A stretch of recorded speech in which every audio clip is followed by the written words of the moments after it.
राधे राधे दोस्तों, आप सभी का स्वागत है आपके अपने ही YouTube channel Sonu sir commerce classes में। तो आप लोग का एग्ज़ाम है ईटीपी का 25 फरवरी 2025 को। तो उससे रिलेटेड आपको एमसीक्यू क्वेश्चंस बताने जा रहा हूँ जो बहुत ही इंपॉर्टेंट होगा आपके एग्ज़ाम के लिए। तो चलिए हम लोग शुरू करते हैं वीडियो को। तो 2018 में कुछ मल्टीपल चॉइस क्वेश्चन पूछा गया था। तो मल्टीपल चॉइस क्वेश्चन जो है आपको टोटल 25 मल्टीपल चॉइस क्वेश्चन पूछा जाएगा और हर एक में आपको एक एक मार्क्स मिलेगा, यानी 25 नंबर का। लेकिन 2018 में जो है 10 मल्टीपल चॉइस क्वेश्चंस पूछा गया था, तो वो भी आपके लिए इंपॉर्टेंट होगा। तो सारा एक साथ मिला के आपको बता रहे हैं मल्टीपल चॉइस क्वेश्चन जो प्रीवियस ईयर क्वेश्चन में पूछा गया था।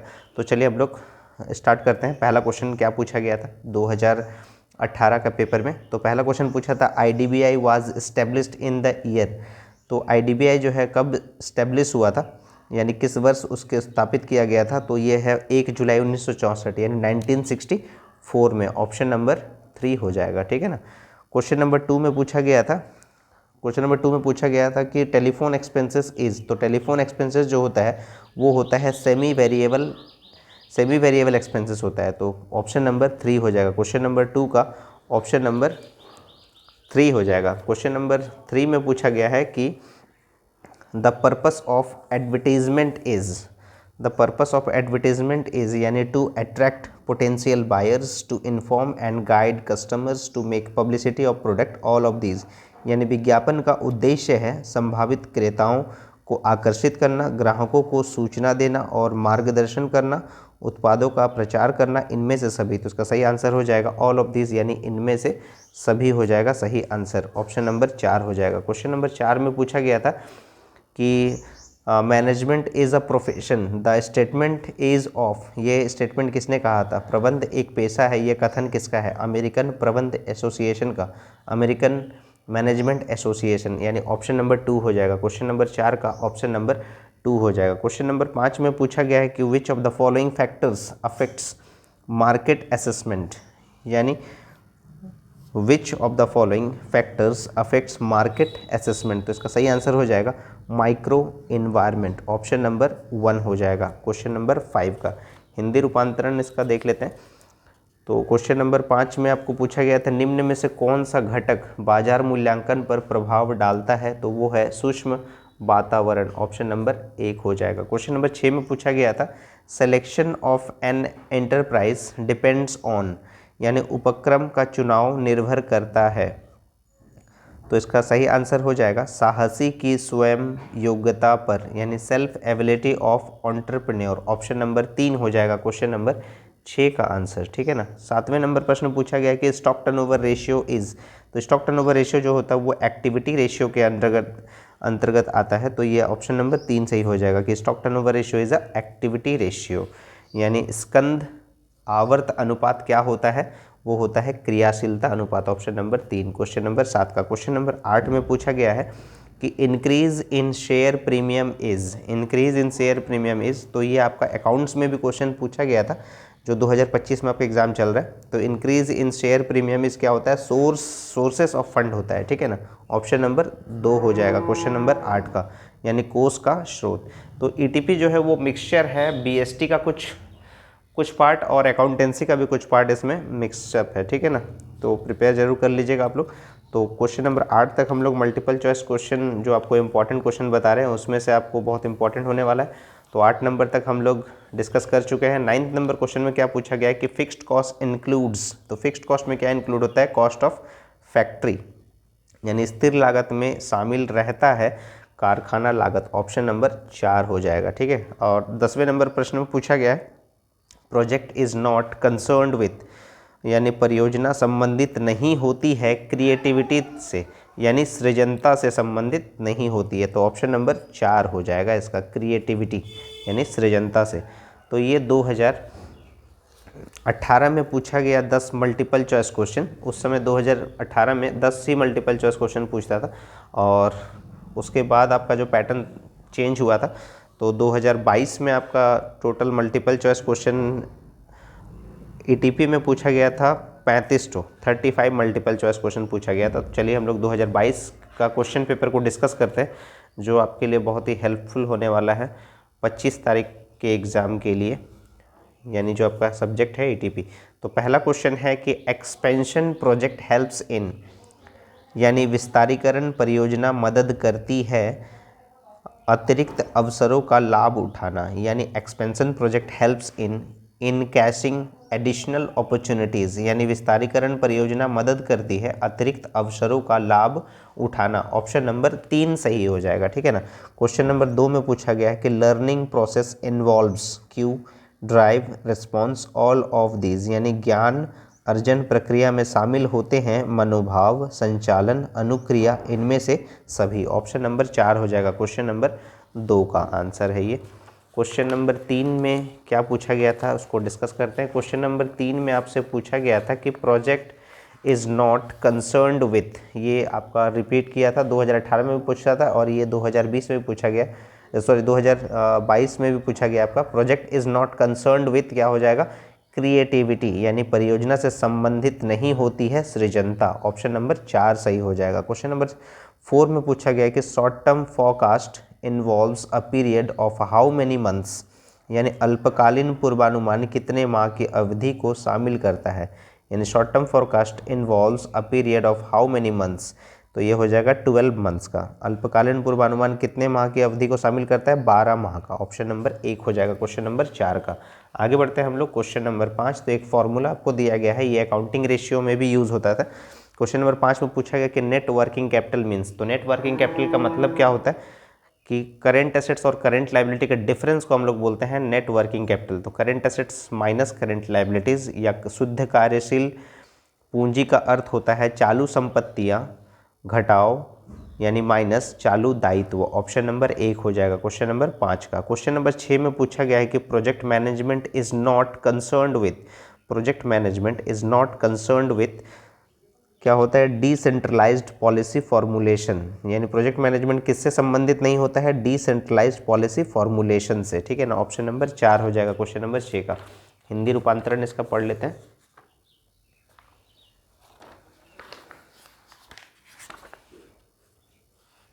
यानी परियोजना प्रबंध संबंधित नहीं होता है विकेंद्रीकृत नीति निर्धारण से। क्वेश्चन नंबर 7 में पूछा गया है कि which of the following factors affects identification of business opportunities, तो इसका सही आंसर हो जाएगा वॉल्यूम ऑफ इंटरनल डिमांड, ठीक है। विच of the following factors affects identification of business opportunities, अगर ऐसा क्वेश्चन पूछा जाता है तो उसका सही आंसर हो जाएगा वॉल्यूम ऑफ इंटरनल डिमांड। या उसका हिंदी रूपांतरण पढ़ लेते हैं। निम्न में से कौन सा व्यावसायिक अवसर की पहचान को प्रभावित करने वाला घटक है, तो इसका सही आंसर हो जाएगा आंतरिक मांग की मात्रा, ठीक है ना। ऑप्शन नंबर 1 हो जाएगा क्वेश्चन नंबर 7 का ये आंसर था। क्वेश्चन नंबर 8 में पूछा गया है कि which of the following is a main problem connected with business, यानी निम्न में से कौन सी व्यवसाय से जुड़ी एक प्रमुख समस्या है। विच of the following is a main problem connected with business, तो ये होता है रिस्क मैनेजमेंट, या निम्न में से कौन सा व्यवसाय से जुड़ी एक प्रमुख समस्या है, जोखिम प्रबंध। ऑप्शन नंबर 4 सही हो जाएगा क्वेश्चन नंबर 8 का। क्वेश्चन नंबर 9 में पूछा गया है कि which of the following factors affects market assessment, तो ये है माइक्रो एनवायरनमेंट, तो ये भी आपका रिपीटेड क्वेश्चन था 2018 का। यानी निम्न में से कौन सा घटक बाजार मूल्यांकन पर प्रभाव डालता है, तो ये हो जाएगा सूक्ष्म वातावरण। ऑप्शन नंबर 1 हो जाएगा क्वेश्चन नंबर 9 का, ठीक है ना। आगे बढ़ते हैं क्वेश्चन नंबर 10। तो ये आपको बता रहे हैं ईटीपी, यानी जो आपका एग्जाम है 25 फरवरी 2025 को, ईटीपी से रिलेटेड आपको मल्टीपल चॉइस क्वेश्चंस बता रहा हूँ, जितना हो सके उतना क्वेश्चन आपको बताता हूँ, ताकि आपके एग्ज़ाम में एक भी क्वेश्चन यानी मल्टीपल चॉइस 25 का 25 आप करेक्ट करके आए, तो उसी का प्रयास कर रहा हूँ। तो आगे बढ़ते हैं हम लोग क्वेश्चन नंबर 9 के बाद क्वेश्चन नंबर 10। क्वेश्चन नंबर 10 में पूछा गया है कि the dash of business also determines the form of organisation, व्यवसाय का डैश भी व्यवसाय के प्रारूप को निर्धारित करता है। Size, the size of business also determine the form of organisation, यानी व्यवसाय का आकार भी व्यवसाय के प्रारूप को निर्धारित करता है। ऑप्शन नंबर 1 हो जाएगा क्वेश्चन नंबर 10 का। क्वेश्चन नंबर 11 में पूछा गया है कि out of the following what is essential to study in feasibility study, यानी व्यवहार्यता अध्ययन में निम्न में से किसका अध्ययन आवश्यक है। Out of the following what is essential to study in feasibility study, तो इसका सही आंसर हो जाएगा cost, price, operation, all of this, यानी ऑप्शन नंबर 4 सही हो जाएगा। व्यवहार्यता अध्ययन में निम्न में से किसका अध्ययन किया जाता है? लागत, मूल्य, संचालन, इनमें से सभी, ऑप्शन नंबर 4 सही हो जाएगा 11 का। 12वें नंबर प्रश्न पूछा गया कि प्रोजेक्ट आइडेंटिफिकेशन डील्स विथ क्या हो जाएगा? वायबल प्रोजेक्ट आइडिया, यानी परियोजना पहचान व्यवहार करती है व्यवहार्य परियोजना विचार से। Project identification deals with viable project idea, यानी परियोजना पहचान व्यवहार करती है व्यवहार्य परियोजना विचार से। इसका सही आंसर हो जाएगा ऑप्शन नंबर 1। क्वेश्चन नंबर 13 में पूछा गया कि how will you formulate general plans of business, यानी व्यवसाय की सामान्य योजना का निर्माण आप कैसे करेंगे? तो यानी how will you formulate general plans of business? By producing planning, by cost planning, by financial planning, या by doing all of this, option number 4 हो जाएगा। यानी व्यवसाय की सामान्य योजना का निर्माण आप कैसे करेंगे? उत्पादन नियोजन करके, लागत नियोजन करके, वित्तीय नियोजन करके, इनमें से सभी, ऑप्शन नंबर 4 सही हो जाएगा। क्वेश्चन नंबर 13 का आंसर है ये। क्वेश्चन नंबर 13 के बाद क्वेश्चन नंबर 14 देख लेते हैं। क्वेश्चन नंबर 14 में पूछा गया कि entrepreneur has the responsibility to meet which of the following obligations, ठीक है, यानी उद्यमी को निम्न में से कौन सा दायित्व पूरा करने का उत्तरदायित्व है? Entrepreneur has the responsibility to meet which of the following obligation, तो इसका सही आंसर हो जाएगा स्टैट्यूटरी, यानी उद्यमी को निम्न में से कौन सा दायित्व पूरा करने का उत्तरदायित्व है? वो है संवैधानिक या सांविधिक होता है, ठीक है ना। तो स्टैट्यूटरी मतलब हो गया सांविधिक, ऑप्शन नंबर 1 सही हो जाएगा। क्वेश्चन नंबर 15 में पूछा गया है कि techno economic analysis deals with identification of the demand potential. Techno economic analysis deals with identification of demand potential, option number 2 हो जाएगा। यानी तकनीकी आर्थिक विश्लेषण में पहचान किया जाता है मांग संभावना से, ऑप्शन नंबर 2 सही हो जाएगा। Question number 15। क्वेश्चन नंबर 16 में पूछा गया है कि project life cycle is not concerned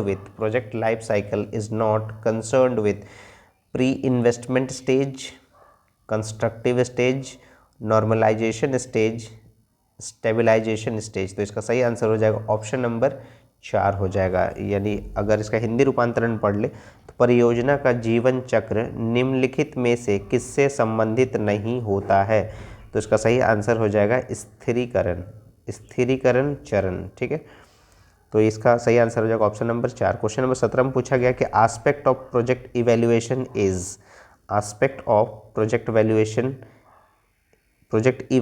is technical evaluation, financial evaluation, managerial evaluation, all of this, option number 4 सही हो जाएगा ऑल ऑफ दिस। यानी परियोजना मूल्यांकन के पहलू हैं तकनीकी मूल्यांकन, वित्तीय मूल्यांकन, प्रबंधकीय मूल्यांकन, इनमें से सभी, ऑप्शन नंबर 4 हो जाएगा। क्वेश्चन नंबर 17 का question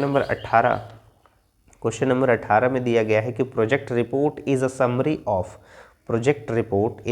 of facts, information, analysis, all of this, यानी ऑप्शन नंबर 4 हो जाएगा। यानी परियोजना प्रतिवेदन सारांश है तथ्यों का, सूचनाओं का, विश्लेषण का, इनमें से सभी, ऑप्शन नंबर 4 सही हो जाएगा। क्वेश्चन नंबर 18 तक हम लोग डिस्कस कर लिए। ये ईटीपी यानी एंटरप्रेन्योरशिप सब्जेक्ट का हम लोग डिस्कशन कर रहे हैं। मल्टीपल चॉइस क्वेश्चन 2018 का डिस्कस कर चुके हैं, अभी हम लोग 2022 का क्वेश्चन पेपर का डिस्कस कर रहे हैं। ये बहुत ही इंपॉर्टेंट क्वेश्चन जो आपके साथ डिस्कस कर रहे हैं, जो आपके हो सकता है कि एग्ज़ाम जो 25 फरवरी को आप देने वाले हैं 2025 में, उसमें आपको बहुत सारा क्वेश्चन रिपीट कर जाए, ठीक है ना। और इससे पहले रिपीट भी किया है, अगर आगे हम डिस्कस करेंगे कौन सा ईयर का रिपीट किया था। तो चलिए हम लोग आगे बढ़ते हैं। क्वेश्चन नंबर 18 के बाद question number 19, economic policies determine the direction of business. Economic policies determine the direction of business, यानी आर्थिक नीतियाँ डैश निर्धारित करती है, व्यवसाय की दिशा निर्धारित करती है, व्यवसाय की दिशा, ऑप्शन नंबर 1 सही हो जाएगा क्वेश्चन नंबर 19 का। 19 के बाद question number 20, a project is cluster of activities, एक परियोजना है गतिविधियों का समूह। A project is a cluster of activities, एक परियोजना है गतिविधियों का समूह, ऑप्शन नंबर 1 हो जाएगा क्वेश्चन नंबर 20 का। क्वेश्चन नंबर 21 में पूछा गया कि what is included in demand forecasting, तो इसका सही आंसर हो जाएगा शॉर्ट टर्म फॉरकास्टिंग, ठीक है ना। ऑप्शन नंबर 3 सही हो जाएगा। मांग पूर्वानुमान में क्या शामिल है, तो इसका सही आंसर हो जाएगा ऑप्शन नंबर 3 अल्पकालीन पूर्वानुमान। ऑप्शन नंबर 3 सही हो जाएगा क्वेश्चन नंबर 21 का। क्वेश्चन नंबर 21 के बाद क्वेश्चन नंबर 22, क्वेश्चन नंबर 22 देख लेते हैं। क्वेश्चन नंबर 22 में दिया गया है कि a successful entrepreneur must possess the quality of leadership, control, innovation, all of these. A successful entrepreneur must possess the quality of leadership होनी चाहिए, कंट्रोल होना चाहिए, इनोवेशन होना चाहिए, ऑल ऑफ दीज। यानी एक सफल उद्यमी में अवश्य ही डैश गुण होने चाहिए, नेतृत्व का गुण होना चाहिए, नियंत्रण का गुण होना चाहिए, नव प्रवर्तन का गुण होना चाहिए। इनमें से सभी ऑप्शन नंबर 4 सही हो जाएगा क्वेश्चन नंबर 22 का। क्वेश्चन नंबर 23 में पूछा गया कि सब्सिडी इज, बहुत इंपॉर्टेंट क्वेश्चन है, सब्सिडी इज, तो ऑप्शन जो है यहाँ पर हो जाएगा सही इसका रीपेमेंट। सब्सिडी इज रीपेमेंट यानी आर्थिक सहायता है पुनः भुगतान, ठीक है ना, आर्थिक सहायता है पुनः भुगतान। क्वेश्चन नंबर 23 का आंसर था। क्वेश्चन नंबर 24 में पूछा गया है कि dash is defined as discovery of business opportunities, तो इसका सही आंसर हो जाएगा innovation is defined as discovery of business opportunities. Dash व्यावसायिक अवसरों की खोज के रूप में परिभाषित की जाती है, आविष्कार के रूप में, यानी ऑप्शन नंबर 2 सही हो जाएगा। आगे बढ़ते हैं question number 25, which of the following is not to be considered while selecting a product और सर्विस, तो इसका सही आंसर हो जाएगा प्रोडक्ट प्लानिंग, यानी which of the following is not to be considered while selecting a product और service, तो इसका सही आंसर हो जाएगा प्रोडक्ट प्लानिंग। तो ये निम्न में से किसका उत्पाद या सेवा का चुनाव करते समय ध्यान रखना जरूरी नहीं है, निम्न में से किसका उत्पाद या सेवा का चुनाव करते समय ध्यान रखना जरूरी नहीं है, उत्पाद नियोजन का। ऑप्शन नंबर 4 हो जाएगा। क्वेश्चन नंबर 25 तक हम लोग डिस्कशन कर लिए मल्टीपल चॉइस क्वेश्चन का। आगे बढ़ते हैं question number 26, project is prepared by, यानी परियोजना तैयार की जाती है, project is prepared by promoters, managers, entrepreneurs, all of them, तो इसका सही आंसर हो जाएगा ऑप्शन नंबर 4, परियोजना तैयार की जाती है प्रवर्तकों द्वारा, प्रबंधकों द्वारा, उद्यमी द्वारा, इनमें से सभी, तो इसका सही आंसर हो जाएगा ऑप्शन नंबर 4। आगे बढ़ते हैं question number 27, the source of working capital is, the source of working capital is debtors, bank overdraft, cash sales, all of this. कार्यशील पूंजी का स्रोत है देनदार, बैंक अधिविकर्ष, रोकड़ी विक्रय, इनमें से सभी, ऑप्शन नंबर 4 हो जाएगा 27 नंबर का। आगे बढ़ते हैं 28वें नंबर प्रश्न में, ईजी इन फॉर्मेशन इज, यानी स्थापना में आसान है, स्थापना में क्या आसान है, सोल ट्रेडिंग यानी एकाकी व्यापार। Easy in information, easy in formation is, easy in formation is sole trading, यानी स्थापना में आसान है एकाकी व्यापार। ऑप्शन नंबर 1 सही हो जाएगा क्वेश्चन नंबर 28 का। आगे बढ़ते हैं question number 29, which of the following is a kind of opportunity, तो इसका सही आंसर हो जाएगा created opportunity, first opportunity last none of this, तो इसका सही आंसर हो जाएगा कि क्रिएटेड अपॉर्चुनिटी। निम्न में से कौन सा अवसर का एक प्रकार है, तो एक प्रकार जो है उसको बोलते हैं निर्मित अवसर, ऑप्शन नंबर 3 हो जाएगा, यानी क्रिएटेड अपॉर्चुनिटी।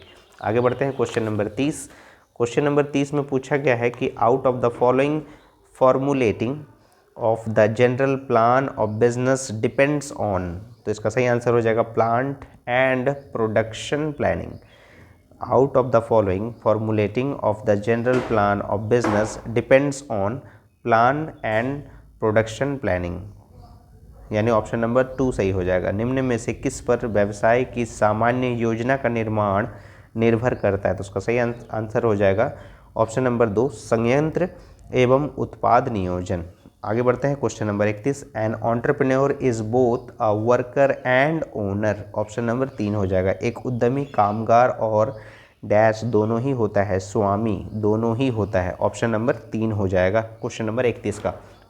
आगे बढ़ते हैं question number 32, selection of an enterprise depends on, तो इसका सही आंसर हो जाएगा सेल्फ एबिलिटी ऑफ एंटरप्रेन्योर, तो ये 2018 में रिपीट किया था, selection of an enterprise depends on self ability of entrepreneur, option number 3 हो जाएगा, यानी उपक्रम का चुनाव निर्भर करता है साहसी की स्वयं की योग्यता पर, ऑप्शन नंबर 3 हो जाएगा। क्वेश्चन नंबर 33 में पूछा गया है कि lack of standardisation of the equipment is due to external constraints, यानी ऑप्शन नंबर 2 सही हो जाएगा, यानी उपकरणों के प्रमापीकरण में कमी होती है बाह्य बाधाओं से। ऑप्शन नंबर 2 सही हो जाएगा क्वेश्चन नंबर 33 का।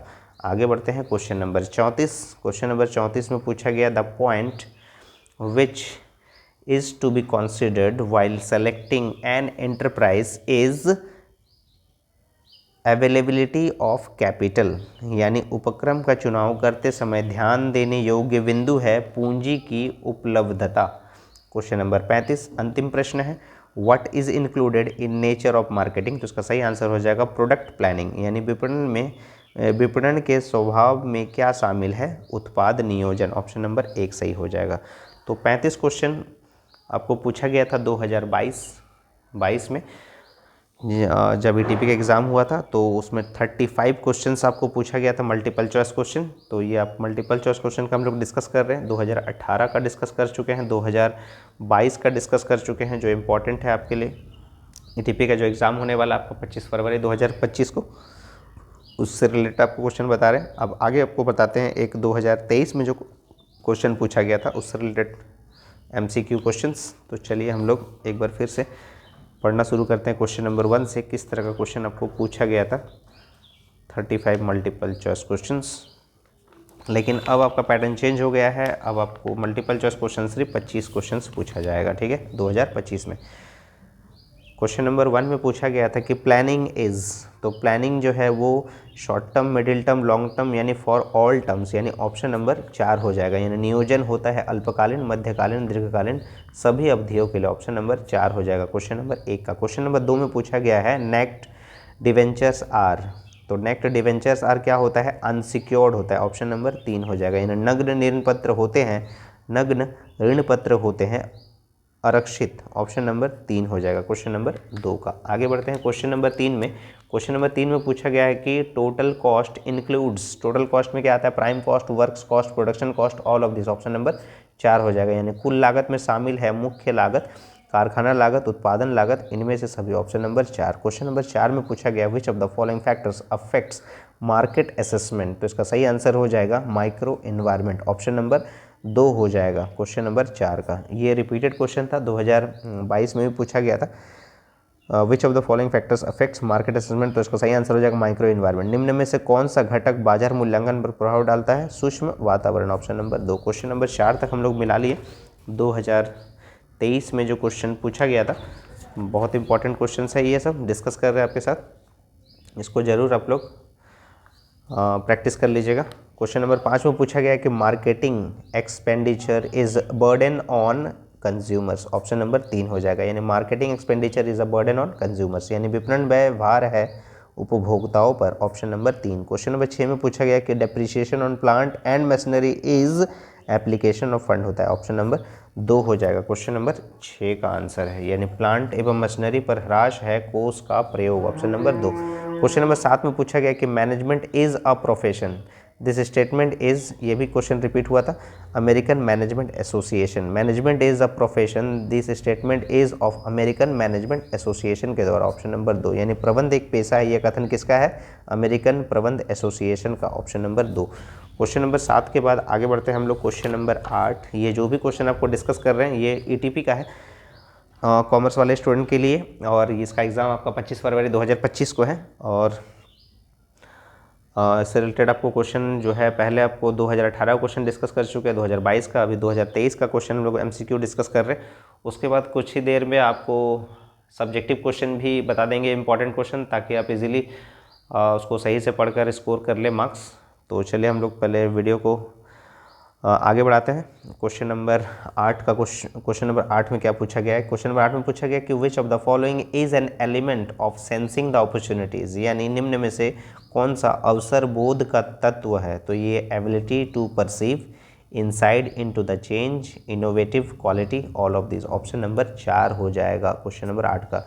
यानी निम्न में से कौन सा अवसर बोध का तत्व है, समझ की शक्ति, परिवर्तन पर नज़र, न परिवर्तनीय गुण, इनमें से सभी। ऑप्शन नंबर 4 हो जाएगा क्वेश्चन नंबर 8 का। क्वेश्चन नंबर 9 में पूछा गया कि venture capital contains high risk, venture capital contains जो है वो हाई रिस्क हो जाएगा। ऑप्शन नंबर 1 हो जाएगा क्वेश्चन नंबर 9 का। यानी उद्यमी पूंजी में रहता है उच्च जोखिम, ऑप्शन नंबर 1। क्वेश्चन नंबर 9 के बाद question number 10, the dash of the business also determines the form of organisation, तो साइज हो जाएगा।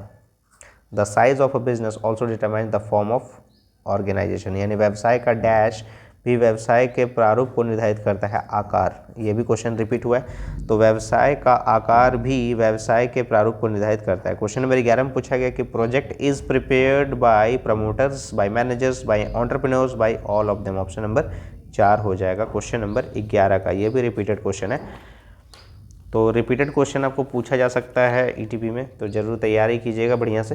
परियोजना तैयार की जाती है प्रवर्तकों द्वारा, प्रबंधकों द्वारा, उद्यमी द्वारा, इन सभी के द्वारा, ऑप्शन नंबर 4। क्वेश्चन नंबर 12 में पूछा गया कि अ प्रोजेक्ट इज, ये भी रिपीटेड क्वेश्चन है, a project is cluster of activities, option number 1 हो जाएगा। एक परियोजना है गतिविधियों का समूह, ऑप्शन नंबर 1 हो जाएगा क्वेश्चन नंबर 12 का। क्वेश्चन नंबर 13 में क्या पूछा गया कि incentives are not concerned with, incentive यानी प्रेरणाएं संबंधित नहीं होती है किससे, एक मुश्त भुगतान से, यानी लमसम पेमेंट से, ऑप्शन नंबर 4 हो जाएगा इसका सही आंसर क्वेश्चन नंबर 13 का। क्वेश्चन नंबर 14 में पूछा गया नेट वर्किंग कैपिटल मीन्स, ये भी रिपीटेड क्वेश्चन है। नेट वर्किंग कैपिटल का मतलब बताए the current assets minus current liability, यानी चालू संपत्तियां घटाओ चालू दायित्व, ऑप्शन नंबर 1 हो जाएगा। नेट वर्किंग कैपिटल का मतलब ऑप्शन नंबर 1 हो जाएगा क्वेश्चन नंबर 14 का।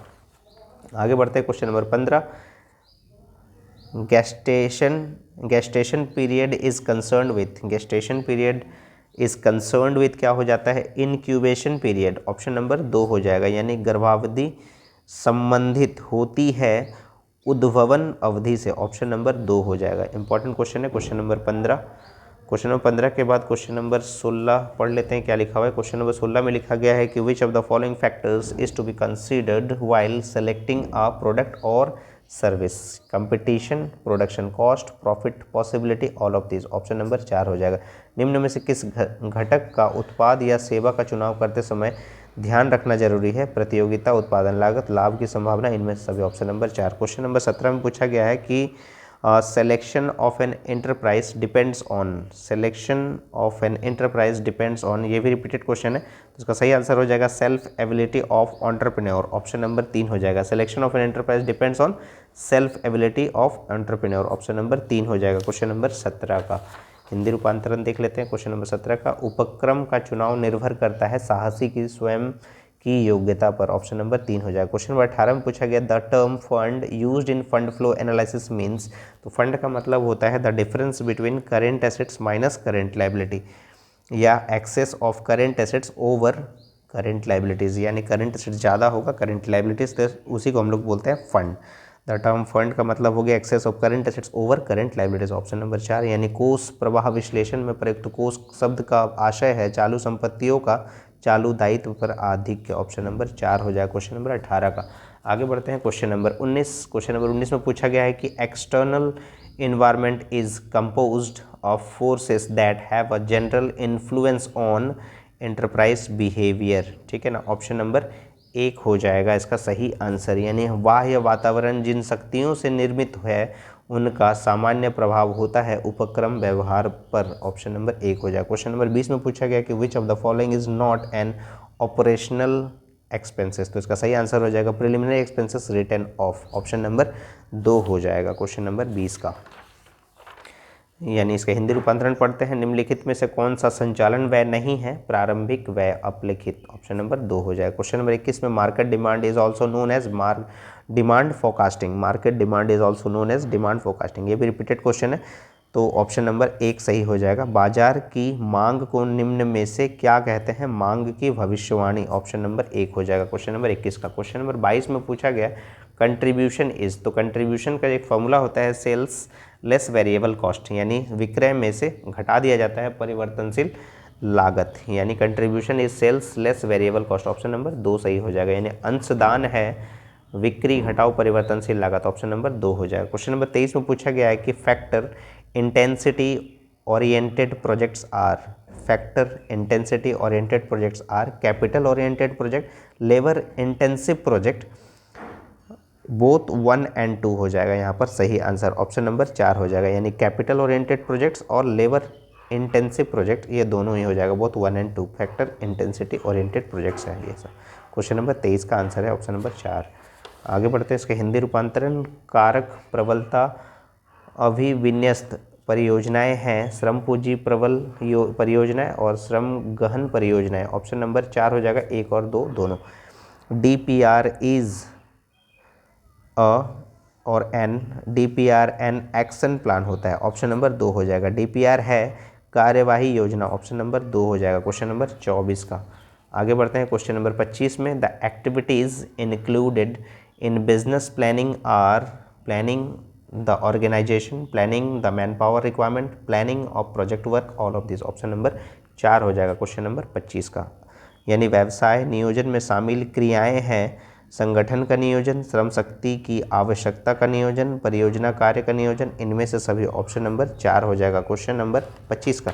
आगे बढ़ते हैं क्वेश्चन नंबर 26। क्वेश्चन नंबर 26 में पूछा गया है कि which of the following are kind of resources and their sources. तो इसका सही आंसर हो जाएगा physical resources, technical resources, human resources, all of this. Option number 4 हो जाएगा। निम्न में से कौन संसाधनों के प्रकार वो स्रोत है? भौतिक संसाधनों, तकनीकी संसाधनों, मानवीय संसाधनों, इनमें से सभी। ऑप्शन नंबर 4 हो जाएगा। क्वेश्चन नंबर 27 में पूछा गया the characteristics of a good brand is are short name, memorable, attractive, all of these. तो यानी अच्छे ब्रांड की विशेषताएं क्या होता है? सूक्ष्म नाम, स्मरणीय, आकर्षक, इनमें से सभी। ऑप्शन नंबर 4 हो जाएगा, all of these. Question number 27 का आंसर है। क्वेश्चन नंबर 28 जो रिपीटेड क्वेश्चन है, IDBI was established in the year 1 July 1964। Option number 3 हो जाएगा 1964। क्वेश्चन नंबर 28 का IDBI was established in the year 1964। Question number 29 में पूछा गया कि which of the following is not a problem of expansion of business. Which of the following is not a problem of expansion of business. तो इसका सही answer हो जाएगा trend of demand. Option number 4 हो जाएगा।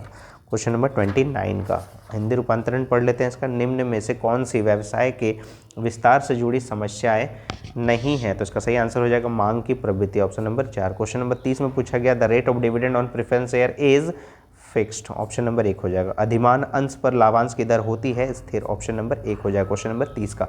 आगे बढ़ते हैं question number 31। Which of the following is important for environment in searching of opportunities, in maintaining the existence, in getting success, all of these। Option number 4 हो जाएगा question number 31 का।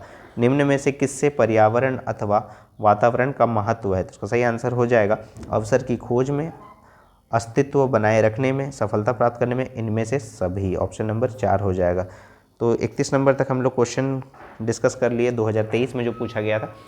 तो उम्मीद है आपको ये जो भी क्वेश्चन बता रहे हैं वो समझ में आ रहा होगा, और ये सब क्वेश्चन ज़रूर आप पढ़ के जाइएगा जो आपके लिए बहुत इंपॉर्टेंट होगा। ATP में क्वेश्चन जो है बहुत ज़्यादा रिपीट होता है, तो उम्मीद है कि ये सब क्वेश्चन भी आपको फिर से दोबारा रिपीट होगा। टोटल आपको 25 क्वेश्चन पूछा जाएगा और 25 में से मेरे हिसाब से कम 15 क्वेश्चन तो आप इजीली, जो हो सकता है रिपीट होगा 10 क्वेश्चन या 10 क्वेश्चन रिपीट होगा, और बाकी जो है जो अलग अलग क्वेश्चन है वो मिला के आपका टोटल 25 क्वेश्चन पूछा जाएगा। लेकिन इससे बाहर तो आने का चांसेस कम है, तो आप जरूर इसको सही से प्रिपेयर करके जाइएगा, ठीक है ना। आगे बढ़ते हैं question number 32। The process of production design is divided into 6 categories. Option number 4 हो जाएगा क्वेश्चन नंबर 32 का।